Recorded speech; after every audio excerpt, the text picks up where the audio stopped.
First, let's start off with why I chose Athena. She is very present in the popular video game series God of War, which is one of my favorite game series ever. And in the second newest game, she shockingly shows up in Kratos' mind, who's the main character, and haunts him. Now on to her story. Starting with her name, Athena, aka Minerva in Roman myth, there's debate over whether her name is derived from the city of Athens or whether Athens was named after her.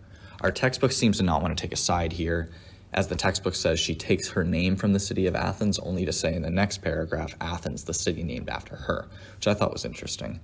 She is the goddess of crafts and the protectress of cities, as well as the goddess of war. The god of war, Ares, represents chaos and violence, whereas Athena teaches discipline and strategy. Some fun facts about her: she was born from Zeus's head and came up with a warrior dress, shield, and spear. She also helped build the Trojan horse and the Argo in the legend of Jason, and this ship was used to retrieve the Golden Fleece.